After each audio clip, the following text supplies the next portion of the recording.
ngừng bắn tạm thời ở Ukraine là không thể chấp nhận được. Tuyên bố này được người phát ngôn Bộ Ngoại giao Nga Maria Zakharova đưa ra tại cuộc họp báo thường kỳ vào ngày 6 tháng 2, giờ địa phương. Trong đó bà khẳng định rằng Moscow chỉ tìm kiếm một giải pháp lâu dài để chấm dứt cuộc khủng hoảng đang diễn ra. Một lệnh ngừng bắn tạm thời hoặc như nhiều người nói, một lệnh đóng băng xung đột là không thể chấp nhận được. Bà nhấn mạnh, chúng ta cần các thỏa thuận và cơ chế đáng tin cậy, ràng buộc về mặt pháp lý để đảm bảo rằng cuộc khủng hoảng sẽ không tái diễn, khi bà nói. Người phát ngôn Bộ Ngoại giao Nga cho biết việc tạm dừng các hoạt động thù địch, theo cách này hay cách khác, sẽ chỉ cho phép Ukraine tái vũ trang và chuẩn bị tiếp tục cuộc xung đột với sự giúp đỡ của phương Tây. Về lập trường và nỗ lực của chính quyền mới của Hoa Kỳ, bà Zakharova bình luận,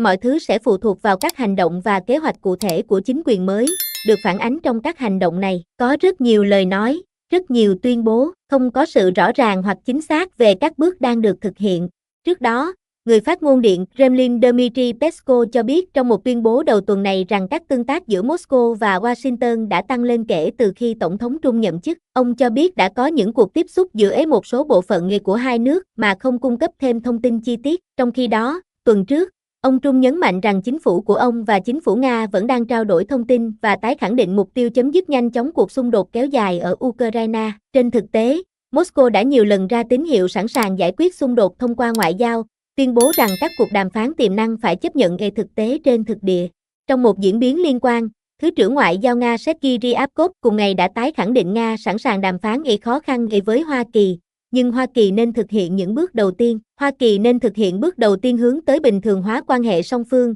dựa trên các nguyên tắc tôn trọng lẫn nhau và bình đẳng, Ryabkov nói, đồng thời bày tỏ rằng Moscow đã phá hỏng kế hoạch của chính quyền cựu Tổng thống Hoa Kỳ Joe Biden nhằm gây ra thất bại chiến lược cho Nga.